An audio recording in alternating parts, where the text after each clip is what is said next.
Assalamualaikum warahmatullahi wabarakatuh. Ketemu lagi dengan saya, Puja Manjita.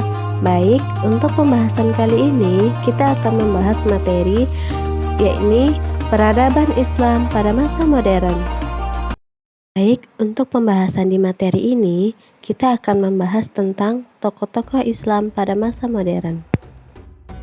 Tokoh yang pertama yaitu Muhammad Ali Pasha, tahun 1765 sampai 1849 Masehi.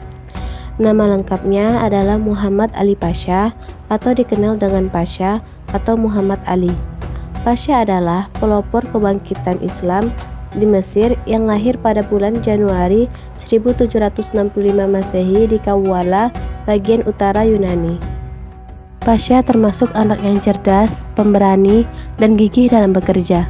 Karakter ini yang menempa dan mengantarkannya menjadi pemimpin di Mesir. Salah satu jasa besarnya adalah berhasil membebaskan Mesir dari kekuasaan Napoleon dari Perancis, sehingga Sultan di Turki merestui Muhammad Ali Pasha menjadi wali Mesir. Adapun pemikiran Muhammad Ali Pasha adalah yang pertama, mengirimkan pelajar Mesir untuk belajar ke Perancis, Italia, Inggris, dan Austria sebanyak 311 antara tahun 1813 sampai 1849. Yang kedua, dalam bidang militer, Pasha melakukan inovasi dengan mendatangkan seorang perwira tinggi Perancis untuk melatih tentara militer Mesir. Tidak hanya itu, Pasha juga mengirimkan pelajar terbaiknya untuk belajar kemiliteran di Perancis. Setelah lulus, mereka diminta untuk mengajar di sekolah militer di Mesir. Yang ketiga, dalam bidang ekonomi dan pertanian, Pasha melakukan beberapa inovasi, diantaranya memperbaiki irigasi lama, membangun irigasi baru, menanam kapas, mendatangkan ahli dari Eropa, membuka sekolah pertanian. Yang keempat, dalam bidang pendidikan, Pasha melakukan inovasi dengan mendirikan sekolah modern, yaitu sekolah militer, sekolah teknik, sekolah kedokteran, sekolah apoteker, sekolah pertambangan, sekolah pertanian, sekolah penerjemahan, sekolah dasar, sekolah menengah, politeknik, sekolah akunting, sekolah sipil, sekolah irigasi, sekolah industri, sekolah administrasi, sekolah pertanian, sekolah perwira angkatan laut, sekolah industri bahari, dan sekolah tinggi kedokteran. Pasha juga mengelompokkan ilmu pengetahuan menjadi 5, yaitu yang pertama, ilmu pengetahuan bahasa terdiri dari bahasa Italia, Perancis, Turki, dan Persia. Yang kedua, ilmu pengetahuan sosial terdiri dari sejarah, geografi, ekonomi, antropologi, administrasi negara, pendidikan kemasyarakatan, filsafat, militer, dan hukum. Yang ketiga, ilmu pengetahuan alam terdiri dari fisika, farmasi, ilmu alam, ilmu kedokteran, ilmu teknik, arsitek, dan kimia. Yang keempat, matematika dengan pelajaran utama aritmatika dan matematika. Dan yang kelima, pengetahuan keterampilan yang terdiri dari keterampilan umum dan pendidikan kesejahteraan keluarga. Tokoh yang kedua ialah Rifa'ah Baidawi Rafi' At-Tahtawi tahun 1801 sampai 1873. Nama lengkapnya adalah Rifa'ah Baidawi Rafi' At-Tahtawi. Nama panggilannya adalah At-Tahtawi. Saat umur 16 tahun, At-Tahtawi telah menyelesaikan belajarnya di Universitas Al-Azhar Kairo. Setelah itu, At-Tahtawi melanjutkan pendidikan masternya di Egyptian Army Mesir.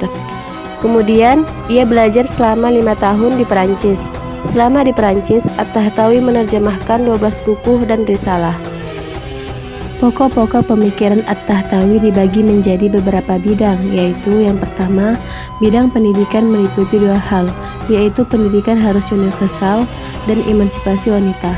Pendidikan adalah hak semua golongan, baik laki-laki maupun perempuan, tanpa membedakan status ataupun jenis kelamin. Yang kedua, bidang ekonomi, yaitu orang Mesir dahulu terkenal kaya lantaran tergantung pada tanah yang subur. Oleh karena itu, perlu melakukan perbaikan dalam pertanian, yaitu dengan menanam pohon kapas, anggur, zaitun, pemeliharaan lebah, ulat sutra, termasuk pengadaan pupuk tanaman yang murah, perbaikan irigasi. Selain itu, menganjurkan untuk melakukan perbaikan jalan yang menghubungkan satu tempat ke tempat lain, membangun jembatan dan alat komunikasi. Yang ketiga, bidang kesejahteraan. At-Tahtawi berpandangan bahwa kesejahteraan masyarakat atau negara dapat tercapai dengan dua jalan, yaitu berpegang teguh pada ajaran agama Islam dan berbudi pekerti yang baik sehingga mampu melahirkan generasi yang memajukan perekonomian. Yang keempat, bidang pemerintahan. Menurutnya, contoh pemerintahan yang paling ideal adalah pemerintahan pada masa Rasulullah SAW dan para sahabat. Pemerintahan harus dijalankan dengan adil berdasarkan undang-undang.